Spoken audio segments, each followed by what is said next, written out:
Hello everyone, welcome back to another video. Today we are going to be setting up a brand new bullet journal. It's not quite mid-year yet, so I don't know if I can call it a mid-year setup, but I'm running out of pages in my current bullet journal and I really need to set up a new one. We're starting off with putting down my name, and this time I'm using stamps to spell out my name. And we have a little visitor. He loves to hang out with me when I'm working on my desk. I generally let my birds stay with me if they don't cause a mess, but we are going to be working with paint in a little bit, so let's say goodbye to him. I am skipping the first awkward page that is stuck to the front and going straight to the first full spread, which is going to be a grid spacing guide and my bullet keys. The bullet journal I'm currently using is a travel size notebook from Notebook Therapy, which is significantly smaller than this notebook, so having a grid spacing guide will help me a whole ton. I finally bit the bullet and got myself the Mellow Days Reverie notebook in this beautiful blue Delphinium color. This notebook has watercolor paper, hence why I'm putting gouache directly onto the page. I of course tested it out just to make sure that nothing will bleed through, and I'm really liking this paper. I didn't really know what theme to do for this beginning setup. I always find it a bit hard to come up with a theme for new bullet journals because I don't want to go for like a really specific thing as I have to use it for quite a long time. So I just picked 3 colors that I think go well together and made random shapes. I am using Art Creation gouache paints, and for this orangey mustard color, I mixed together yellow ochre with a bit of scarlet. The previous bluish purple color was cobalt blue with white and a tiny bit of scarlet to give it the purple hue. And the minty blue color from the beginning was cobalt blue and white again, but also with deep green and a tiny bit of black to mute it down a little bit. I will make sure to write all the colors I used in the description as well as all the other stationery I use in this video. And then on the left page, I am numbering all the dot grid spaces with this mustard vintage Sarasa Clip. This color is quite similar to the paint we just used, and it is one of my favorite pen shades.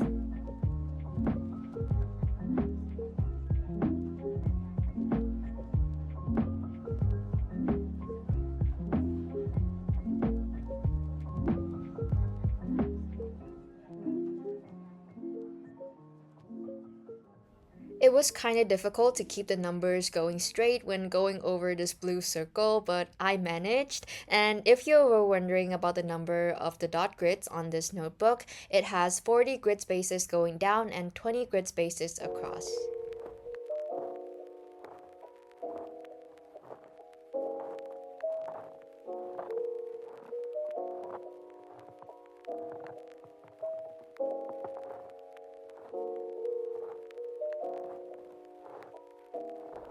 And then I am drawing the lines to show the divisions in halves, thirds, fourths, and fifths.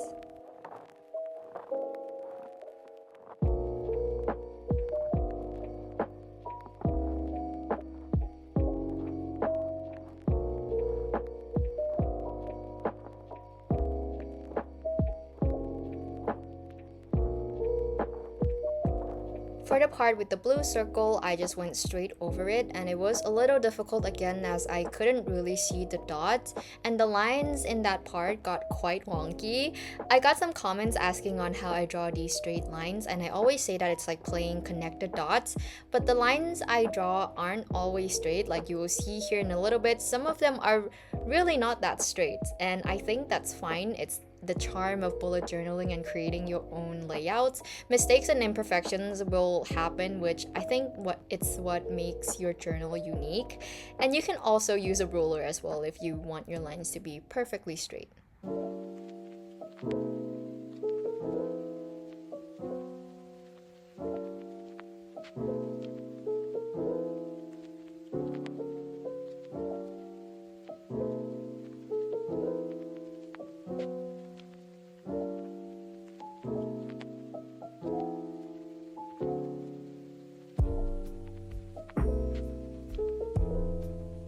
After the divisions, I'm drawing these lines to add the mustard color to this page as well.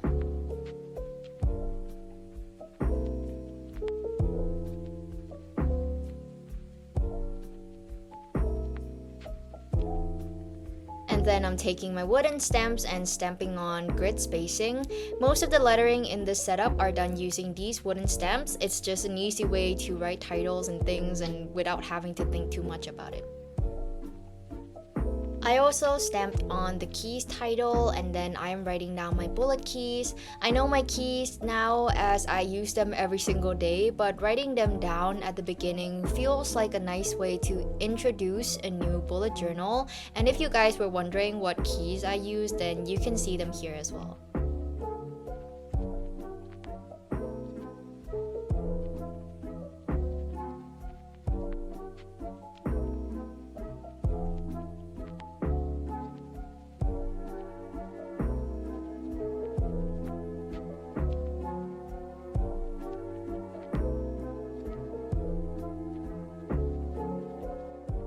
And that is the grid spacing and keys, and now we are moving on to the other side of the Dutch door and setting up the cover and quote page.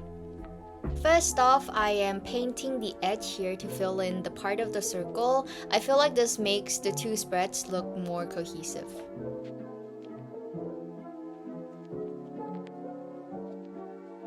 And then I am painting a big section here on the right page. This will be visible from the grid spacing and key page as well. And you can see my gouache paint palette off to the right there. I don't really wash my watercolor or gouache palettes as they can be re-wet and used again. And for these color blocks, I want them to have more of an uneven look to them, so I didn't bother mixing the water evenly so I get a more light, uneven coating.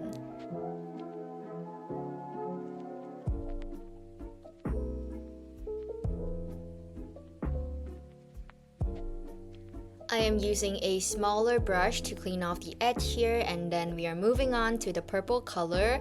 When painting the edges, to prevent the paint from getting to the other side of the page, make sure that the strokes are going away from the notebook. You can see me doing it here, and it might also help to lift the page up a little bit.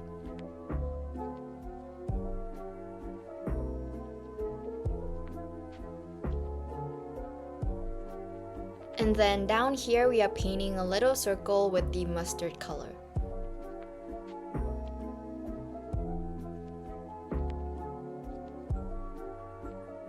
For the 2024 title, I'm taking a separate piece of craft paper that I cut into this oval shape and then lettering on 2024 with a Pigma Micron.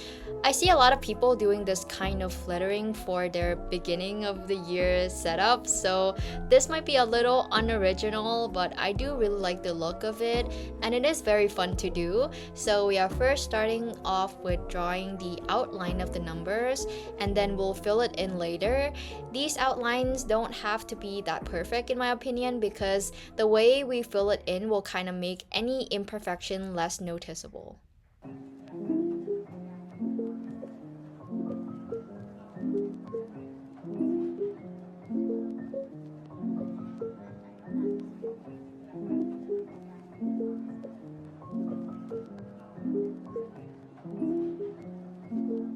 And now it's time to fill it in, so I'm making diagonal lines to fill the inside. And again, this step doesn't have to be perfect. I even think that having a little bit of imperfection adds to the aesthetic. And you will see that as we fill in the space, any wonky line or mistake will get blended in.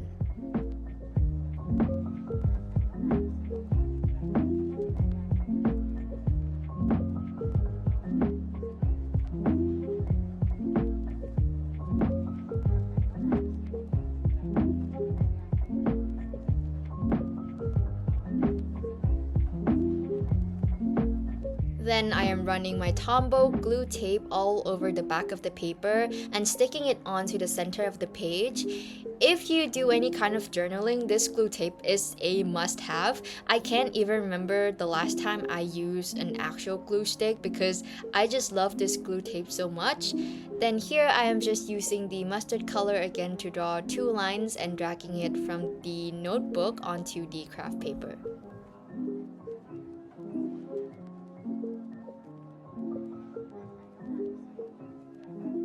On the left page, I'm simply stamping on the quote, "This is just the beginning," because I do feel that that's what it is. Even though we are already 5 months into the year, I'm really looking forward to the second half and all the amazing things it's going to bring. But yeah, that was the cover page, and now we are moving on to the future log. You might have seen that I cut the page in the middle to turn this spread into a Dutch door. I always cut the pages off camera because I cut paper so slow, and I feel like it's a little awkward to do it on camera. But if going forward you guys want to see the process of me cutting the pages as well, tell me in the comment section down below and I'll make sure to include it in my videos. As for the future log title, I am doing the same as the 2024 title, and the font I was following for these letters was Play Fair Display, in case you want to use the same font as I did.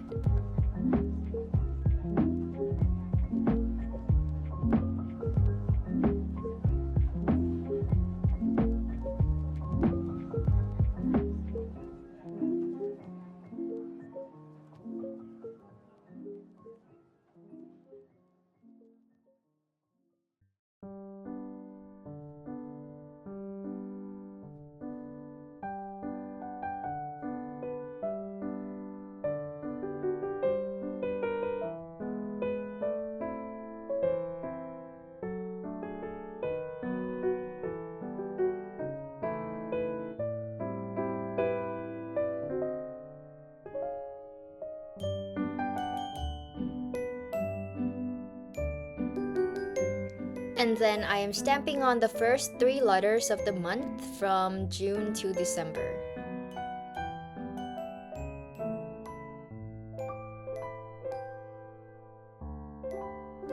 For the last section here, I wanted to have a space for things happening next year as well, in case these things come up and I haven't set up a new bullet journal yet, especially for trips as they get planned quite a bit ahead of time. So I just titled the last section as 2025.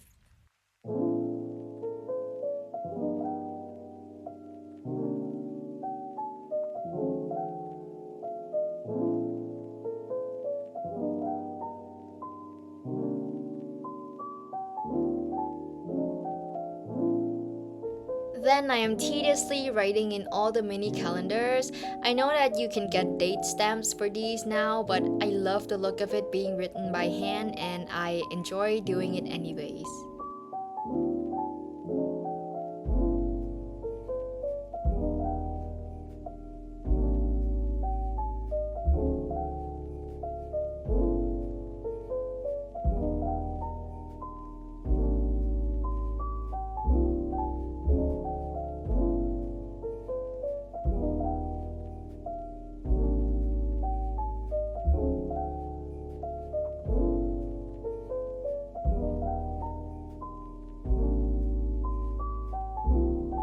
Then I am drawing a border for the calendar section and making it look as if I have a mini notebook open inside my bullet journal.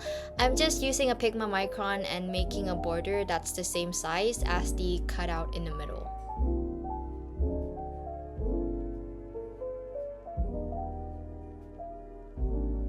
When I cut this page, I made sure to cut a few millimeters out from the dots I'm going to be drawing the lines on so that I can actually draw in the lines and it's not directly on the edge.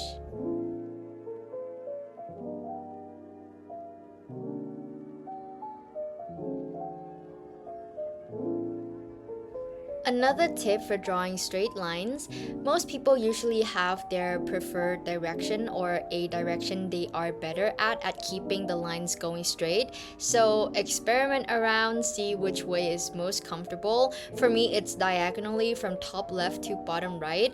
You can see that I keep turning my notebook so that I can draw the lines in that direction.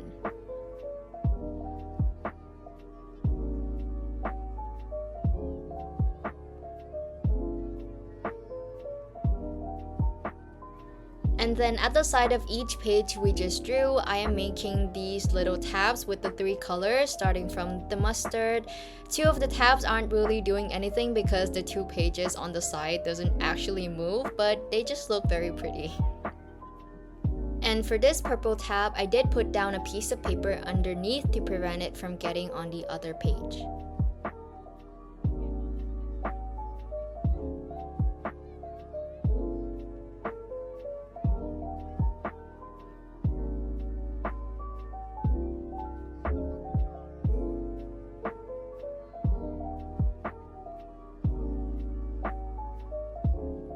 Then I am making the blobs of color again, and setting up this new bullet journal made me remember something I've completely forgotten about using paints in your bujo. You have to let them dry before you can turn to another page. It must have been like 2 years since I've used paint in my bullet journal, so it was kind of almost disorientating at first. Like, I want to set up the next spread, but I couldn't because the paint wasn't dried. So I'll have to keep that in mind from now, and I wonder what it will be like if I do a full page of painting.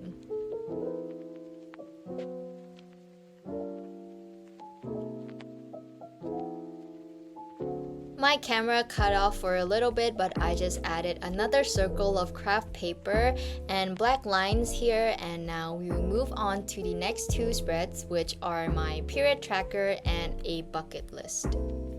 A period tracker is one of the most important spread in my bullet journal. I have tried using an app on my phone, but it has never worked out. The easiest and most convenient way for me to track my cycle is in my bullet journal, where I can set it up exactly how I want it. So we will first make the decorations on both pages using the 3 colors.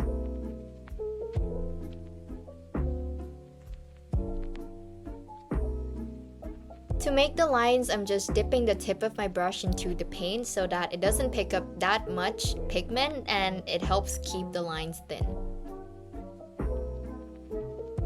And then I'm using my stamps again to stamp out period tracker, with parts of the title being on the purple circle. I am then writing in my keys, and I also track other symptoms like cramps and when in my cycle do I get acne. I then stamped on the first letter of the month from June until December, and then making a column of dots under each row to represent each day in that month.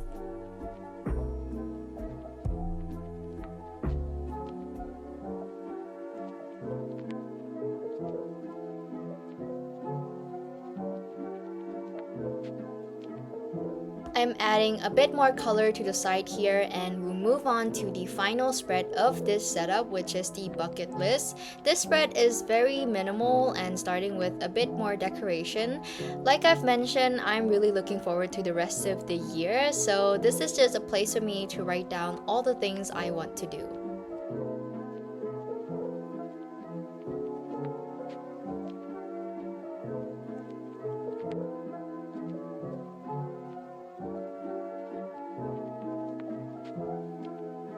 And with the bucket list title stamped on, we are done with this setup. So here's a final flip through of the spreads we made today.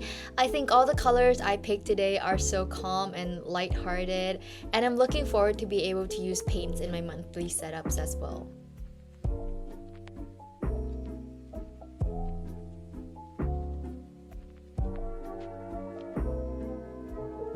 If you want to see what these spreads look like filled out and other content from me, then make sure to go follow me on Instagram, which will be linked in the description.